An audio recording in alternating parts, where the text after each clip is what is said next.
And it looks like we are live. Let's make sure everything is working properly. And it looks like it is, I think. And let's see here. We're always checking to make sure. I'm not sure if it's... Oh, there it is. Okay. So, yep. We're up. And welcome back. Apologies for last week. We had some technical difficulties. Kind of like UHF or something. It just wasn't working.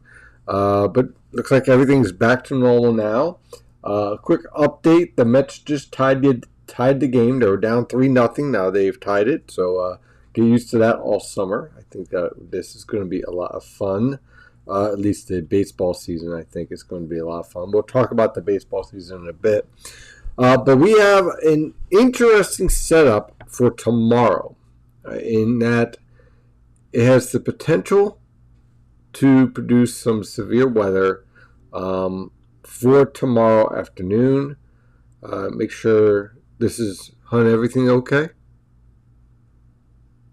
Susan? Okay, I guess so. Okay. So it looks like tomorrow we have the potential here for a disjointed severe weather event.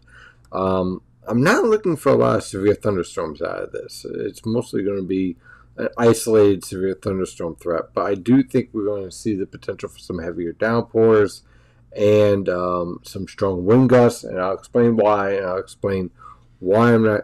Your audio's got like a weird kind of... almost like if you were talking too close to the mic, but you're not, obviously. Is the mic okay now? I don't know if it's the mic. I'm trying to figure it out. That's why I'm listening close. I'm trying to figure it out. Sometimes I think it's YouTube. Could be. So let's see. But hopefully we'll see. Well, let's take a look at the data here, and we'll go from there. Okay? Alrighty then. And of course, then we'll answer your questions on the premium chat and go from there as well. We'll talk about the spring pattern that is evolving beyond the first week of April, which I think is going to make a lot of people very happy. But first, I want to talk about the current conditions right now. The current temperatures right now is basically what you're going to see for your low temperatures for tomorrow morning. These temperatures are going nowhere. They're just going to pretty much stay put or slightly rise as we move on through the day. But one of the things that's kind of interesting to me is that these dew points are awfully low for this environment. And you can see our warm front off to our south here. This has got to lift through first to set up a severe weather event. That's the first thing to understand. That the bulk of your severe thunderstorms right now are all well within this warm sector, which is what you would expect. In this scenario, what is in question is just how far north this warm front gets in order to destabilize the atmosphere. Now, the SPC, and let me pull it up right here, produces a slight threat. And again, this is not a major threat, but we need to be aware of the potential for some strong wind gusts, and of course there's an isolated tornado threat. But this is a type of scenario where you have different lifting parameters occurring at different times, and that leads to the potential for one factor interfering with the other factors. So, for example, you have instability during the afternoon because your temperatures are warming up into the 70s tomorrow, but the strongest lifting is still off to the west. And your jet streak, this is your jet streak right here at 850 millibars, it's strongest initially in the morning, it backs off, and then by the time we get to the evening hours, it's starting to shift off the coast. So the timing of your best instability, the low-level jet, and the vertical wind shear are all happening at different time periods. Now, this can lead to two scenarios. One, in which you get a series of waves of thunderstorms with each featuring isolated severe thunderstorms within the threat. Or you end up with absolutely nothing. Just a couple of showers moving through, a couple of strong thunderstorms, and that's about it. And the difference between that scenario of a severe weather event and basically nothing happening in terms of severe thunderstorm warnings is very, very small. And the difference really comes down to when you have these CAPE values, which are not really all that impressive, occurring in the afternoon, is there enough low-level vorticity in the atmosphere, enough low-level vertical wind shear in the atmosphere to kick up those thunderstorms to break the initial SIN and push those thunderstorms into that severe level?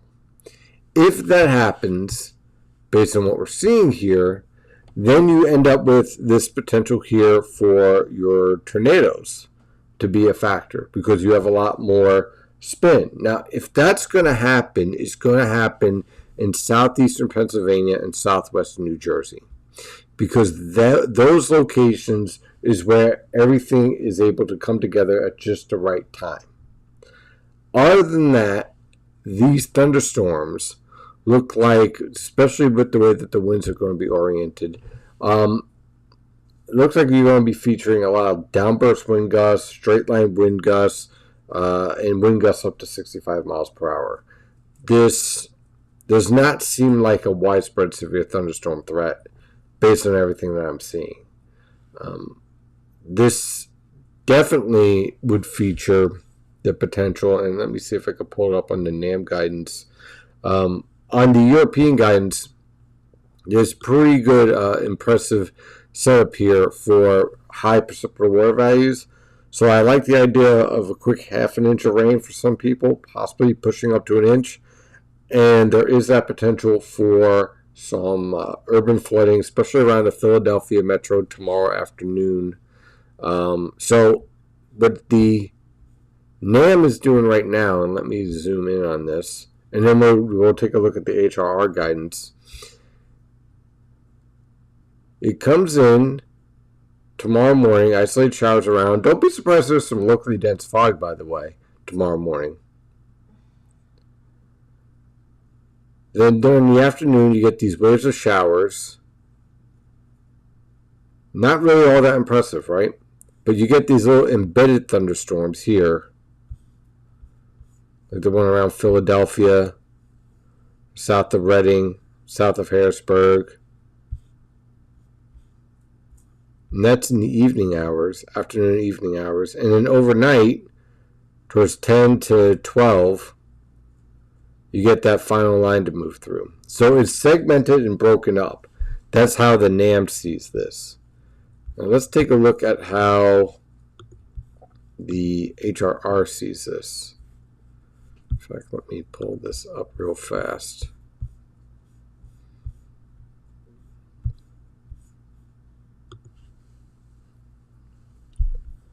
And we'll go to regular radar.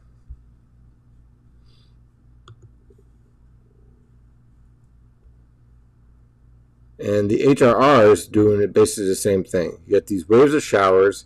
Now, when you take a look at this guidance, always beware that this typically is a bit overdone.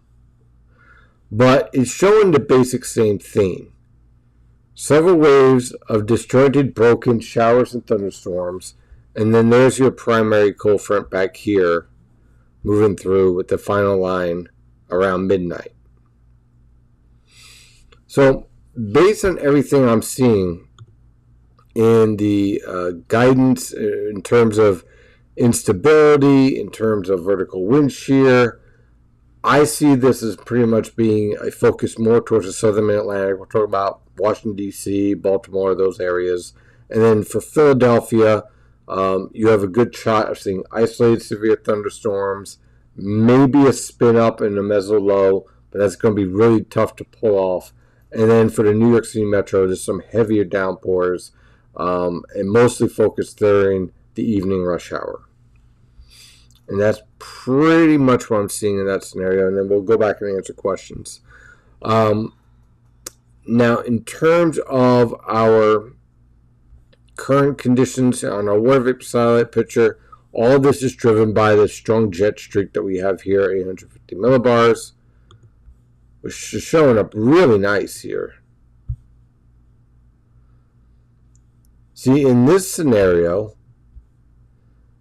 you have your trough out here. It's currently caught up to the low-level jet, and because of that, what you have set up is perfect divergence and diffluence. You have an excellent positioning of vertical wind shear and speed shear, and that is how you end up with the potential for some of these thunderstorms to produce tornadoes here, down towards the lower Mississippi River Valley. In our case, everything's going to be broken up and spit out ahead. So that's why we're seeing that broken up, disjointed feature. Now, in terms of the pattern overall, the biggest shift over the past 2 weeks since the last time we talked was that our La Nina has shifted from an east base to a west base orientation. And that's really, really important because a west base La Nina, even though it's weak, suggests that the evolution of our 500 millibar pattern is going to feature more of a ridge over the eastern Gulf Coast in Florida and the southeast. And that's going to feature the support for more severe weather and a very active severe weather season for the Southern Plains, the Mississippi River Valley, Tennessee River Valley, and yes, the Mid-Atlantic.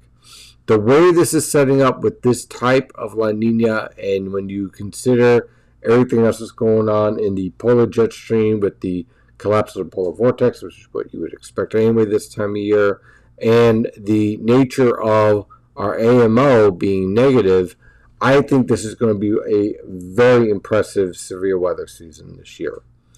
And I think that there will be the potential here for some impressive severe weather events that could feature quite a few tornadoes. I'm rather concerned about that. Don't be surprised if we see some pretty impressive thermal gradients setting up this spring and into early summer. So definitely something to keep an eye on. But this is the major change in the driver of the weather pattern. The influence of the polar vortex is pretty much going to be collapsing and ending, which is, you would expect this time of year as the sun creates more of an even playing field in the stratosphere in terms of even heating. So you start to lose that potential for your gradients and your strong polar vortexes and your splits and all that stuff. So as a result, you start to keep an eye on the tropical forcing, and that shift that we've seen is really, really important. It fundamentally changes the way that the spring plays out. And if this La Nina lingers into the summer months, don't be surprised if we see an above average and active hurricane season as a result. Just a couple of things that I'm seeing out there that really catches my eye, but that's the big change here, in my opinion. Finally, just wanted to touch on baseball. I did promise that. First of all, this is going to be a season where don't be surprised if we see a lot of rain delays in the East. Okay, just putting that out there. Doubleheaders is going to be a big thing this year, and not just because they missed the first few games of the season. I would say that the NL East has my biggest interest. Obviously, I'm a Mets fan, so yeah, but I think it's going to be a heck of a year. I think the Phillies are a team that's going to hit a lot of home runs but commit a lot of errors. I think that the Braves are a tough team. You got to respect what they have. And the Mets may have just the best rotation in baseball. So I think it's going to be a heck of a year. I think that the NL East is going to get finished at the end of the season. And I think the Yankees Well, sorry, Yankee fans. I don't like the way that they put together a team. You know you have a good team when there's a steady philosophy. And there really doesn't seem to be a steady philosophy with the Yankees this year. They seem to be all over the place on how they're building their team. And it's almost like they're building it like as if it's a fantasy league. It doesn't make much sense. The pitching rotation doesn't make much sense. And the way that they're trying to formulate their hitting philosophy is kind of disjointed based on whatever player is out there. So I think the Yankees are in trouble this year. I really do.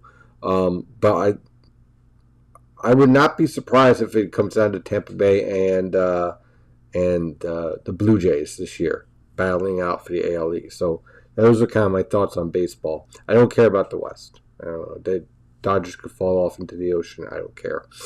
Okay, so let me take some of your questions. We got quite a few out there, and then we'll go from there.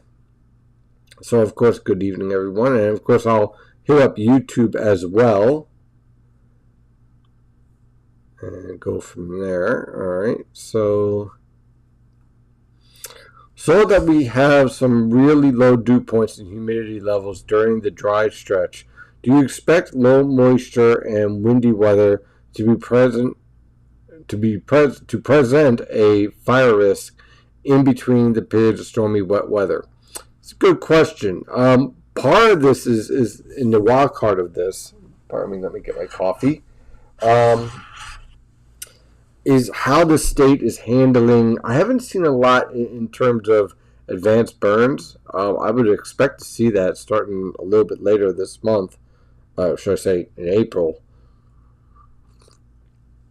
But I think that is going to be a concern. In the summer, watch out for hot and humid weather conditions transition to hot and dry weather conditions, and something that we're going to definitely have to be keep our toes on.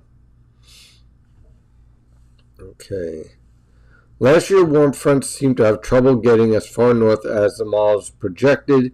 Do you see that continuing this spring and summer, or is west-based orientation of La Nina going to alter the dynamics? I would say a lot of that depends on this evolution right here. Let me pull this up. Let's see. Here we are. Okay, so get this to load. Okay, so towards the end, this is a west-based orientation, west-based La Nina orientation. Here's the wild card here. You see this trough out here in the Atlantic? How much does this influence the potential for high-pressure systems to lock in over the Canadian Maritimes to slow down those warm fronts? I think that's going to be a theme to keep an eye on. Backdoor cold fronts are going to be an issue this spring, I think. I think there's going to be a hell of a gradient over the Mid-Atlantic between Philadelphia and New York City. I think that's going to be a constant theme and something that we're going to really keep an eye on.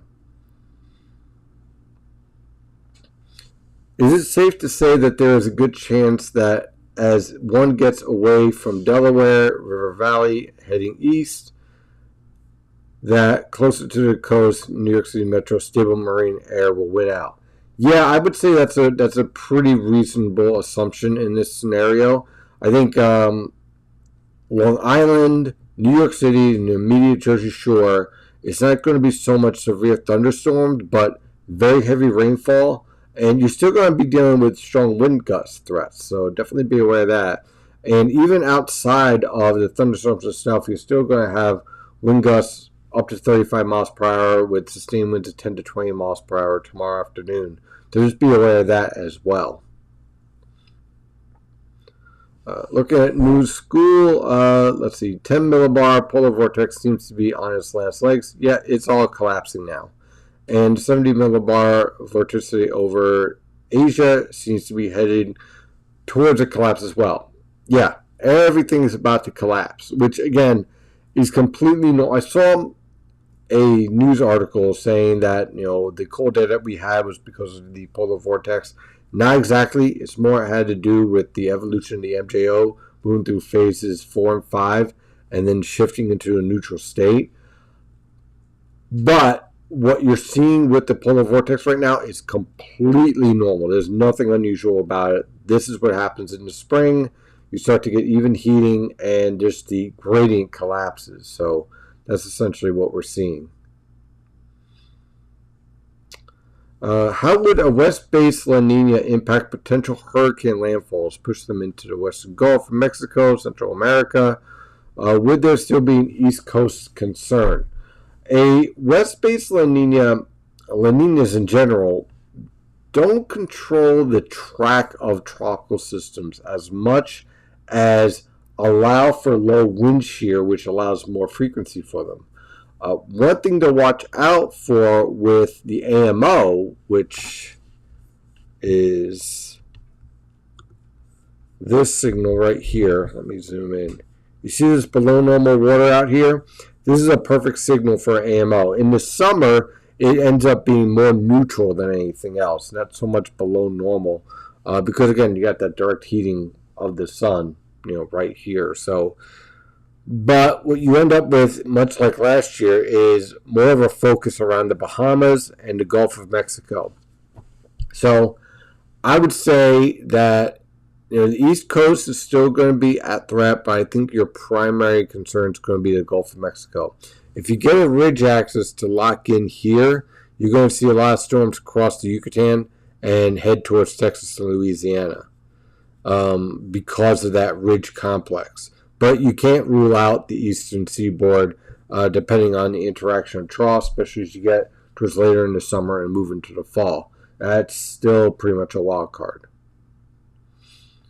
Looking at the sea surface temperatures in northern Pacific outside of central northern part, seems a lot cooler. Let's see here. Well, this is what you would typically see with the negative PDO. We appear to be collapsing a bit in that, and the reason why is we're seeing a lot of storms out here, creating a lot of mixing. I think we're at the tail end of our negative PDO phase for now, but don't be surprised if this re-intensifies into warmer water out here, and this gets colder again, probably like late April or May. Let's see. Yankees have a lot of prospects that are a year away. Yeah, I would definitely agree with that. The question is, in the push to try to win every year, will they trade away those prospects and short circuit the potential for a revival? Don't know yet. That would be interesting to watch. All right, let's check out YouTube, see what we got. Let's see. I like your videos. When is the warm coming? The warm air. Yes. Well, look, I personally, the start of this week was horrendous. Jesus, I don't know what to say. It's like, I'm done with winter. Like, let's move on. We got baseball. I got baseball over here. Let's go, right?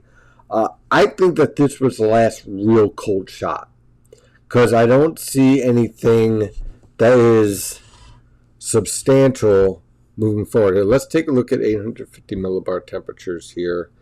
We'll go European, North America, 850 millibar temperatures. And let's walk through the next 10 days here. I'll pull up the GFS next if you want.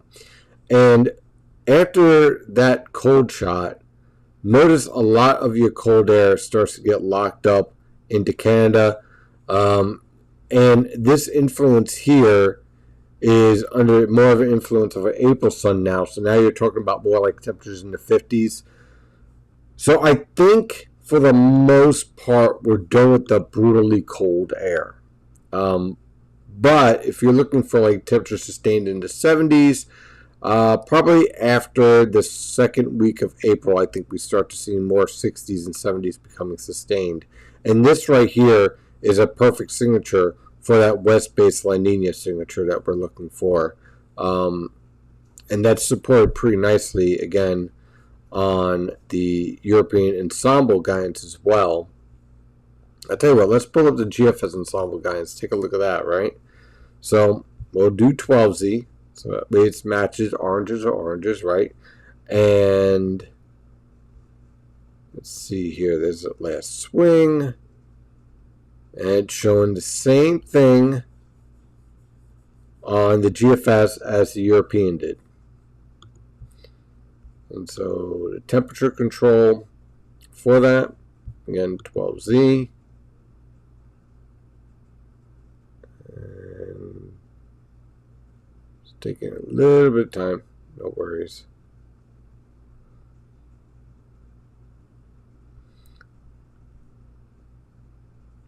Yeah, we're starting to transition. So I like the idea of keeping the bulk of your cold air up towards Canada, not so much down towards our neck of the woods moving forward. Early opening day weather forecast for the Phillies. I'm keeping an eye on a cold front, on the timing of a cold front. I know that, let's see, the Phillies are at home. The Mets are in Washington. And the Yankees, I'm not sure if they're home or not. I believe they're home. Yeah, they're home. They're home hosting the Red Sox. So I'm keeping an eye on a cold front. But because I think that it might be more later in the evening, I think that all the games starting off on opening day will be played. But there is that potential for rain, especially late in the game. So we'll have to keep an eye on that.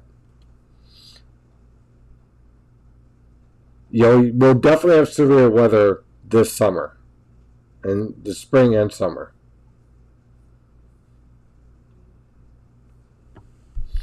Let's see here.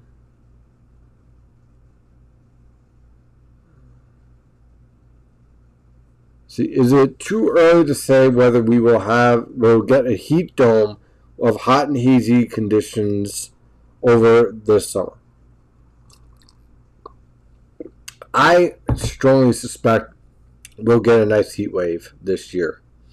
I would rather not. Personally, I don't like heat waves very much. They're really hard to deal with. But I will say that this year, I would not be surprised if we see a string of a week of temperatures in the 90s with high levels of humidity with this La Nina in place.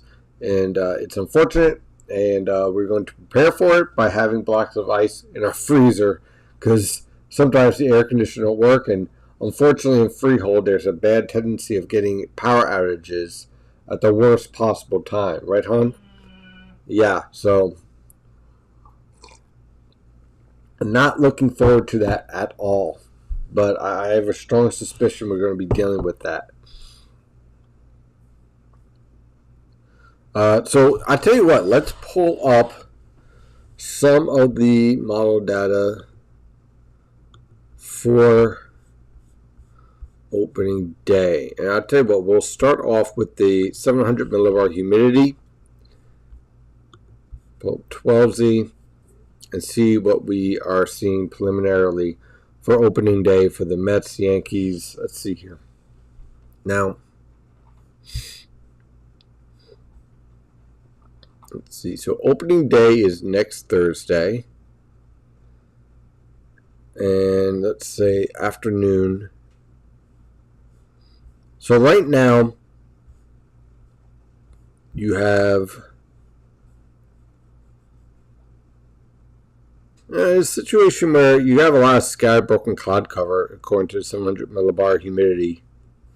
Let's take a look at precipitable water. What's our potential there? And 12Z.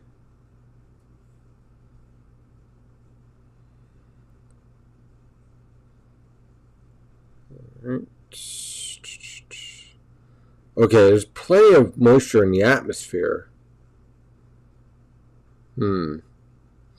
This looks like a scenario where you got opening day is going to be dependent on how fast this cold front moves through.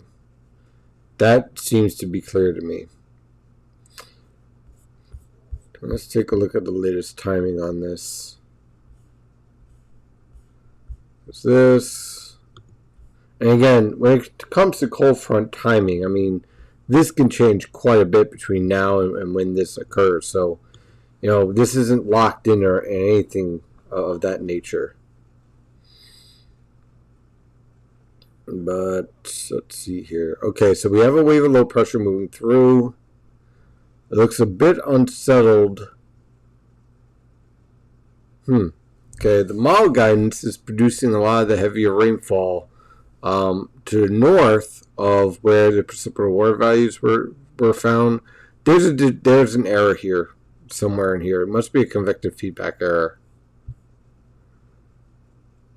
But right now, I would say that Thursday looks to be a little bit unsettled, but they'll probably get the games in. Friday looks like a much better day. But we'll see. It's going to be an active pattern regardless, that is for sure.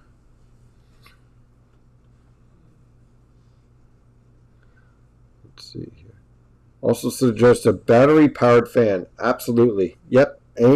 Anything you can do that's separate from the actual power grid, I would strongly suggest to keep cool this summer. Because I think that's going to be an issue. I really do. Unfortunately. Let's see if there's any change. The SPC forecast. Look like it. SPC is really focusing, again, they're kind of seeing the same thing I'm seeing with the tornado threat and wind threat here. Look how it really cuts off around the Delaware River Valley, and then it really cuts down to almost nothing. So you have this focus here over eastern Pennsylvania. I think this might be a little bit too far north, but I get it. They're trying to take an account of the jet streak. Wind threat, same thing. Hail threat. Again, sharp cutoff. I'm kind of surprised they got in southern New Jersey so far, but I mean, I get what they're trying to do here. They're trying to cover their bases in that respect. But a lot of that is going to be dependent tomorrow on the evolution of that warm front. Do you anticipate convection further south in Maryland, Virginia will suppress activity up here tomorrow? That is a great point. Okay, so if we end up with very powerful thunderstorms down here in Virginia and Maryland, what happens is that you get all this air rising, and then eventually, as a result of the balance of the atmosphere, you end up with sinking air to the north over Pennsylvania and New Jersey. And that tends to cut down on the thunderstorm potential and the impacts far more than what would be modeled.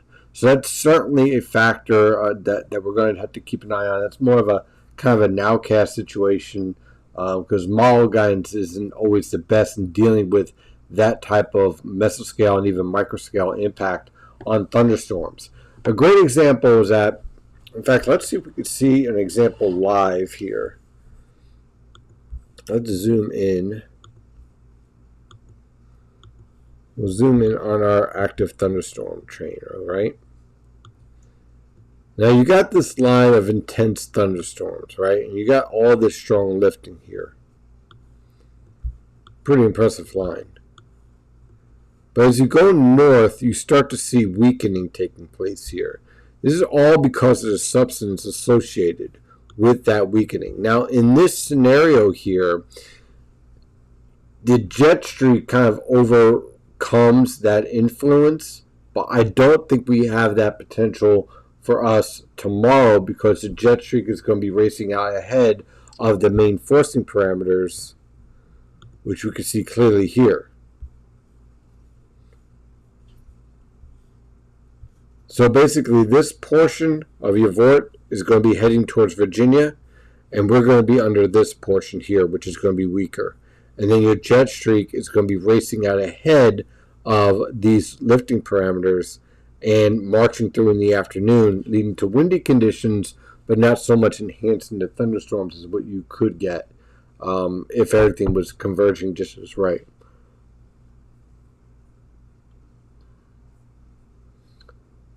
see here.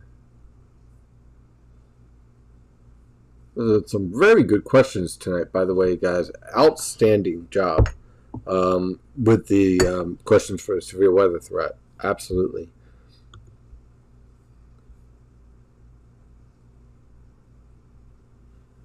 Let's see here.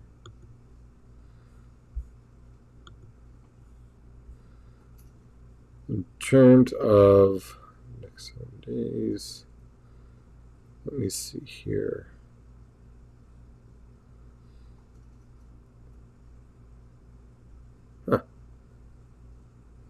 Not seeing I'm trying to see if there's anything that stands out in the latest model guidance that would kind of make me say, hey, maybe we should reconsider something. But I'm not seeing anything that stands out to me that says, hey, this is an enhanced event or anything of that nature. I'm just not.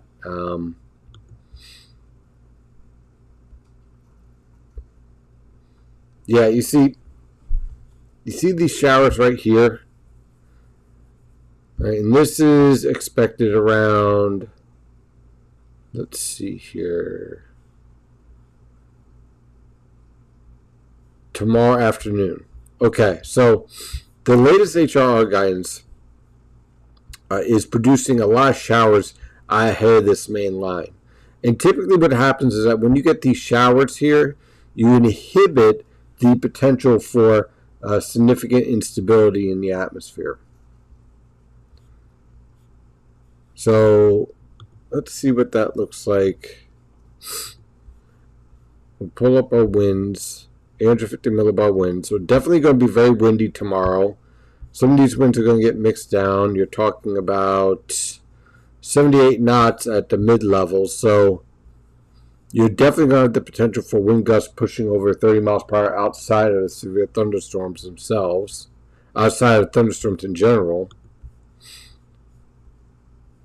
Let's see, lightning potential. Not really standing out all that much. Let's see here. Perhaps hail, not really.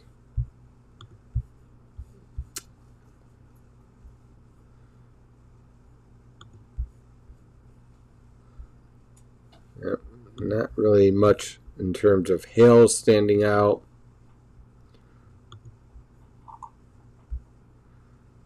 Now, this signature is showing up here for the tornadoes.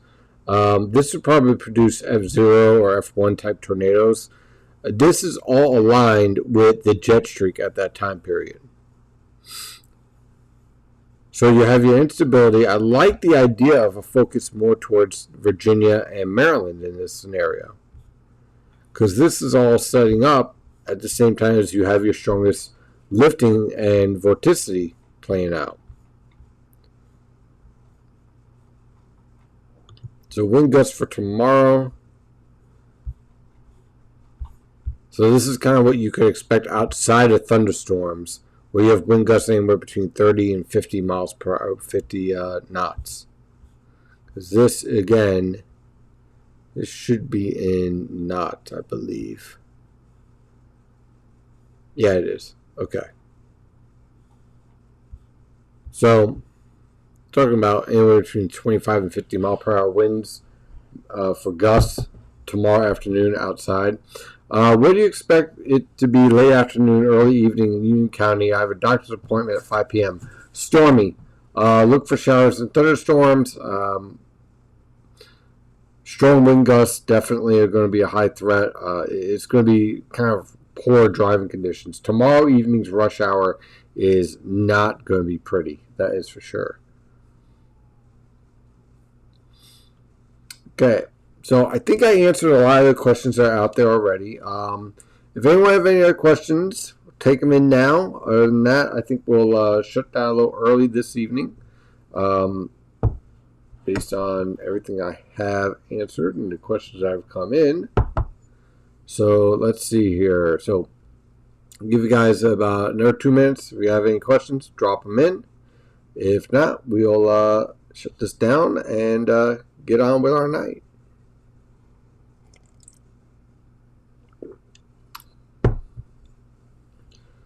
So, yep. Okay, yep. We definitely went over the Yankee opening day. I'm sure everyone's looking forward to that. What do you expect? Okay, sun angle this week is the same as the second week of October. I mean, the second week of September. Yes, it is. Before you know it, we're actually going to be pushing our sun angle to the first week of August, which I guess would be on par. But yeah, I mean, we're definitely moving towards a lot more sunlight and a lot more favorable conditions for warmer temperatures.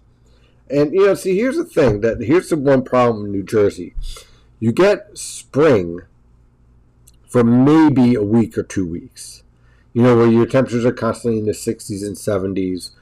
Of late, you go from, oh, look, it's in the 30s, 40s, 1 or 2 weeks in the 50s and 60s, maybe a week in the 70s, and then before you know it, it's in the 80s and humid, which is not enjoyable, and then everyone's waiting for the next cold front to come through.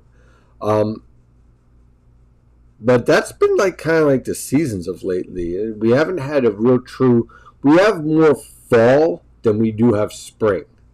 I think our spring is very, very fleeting.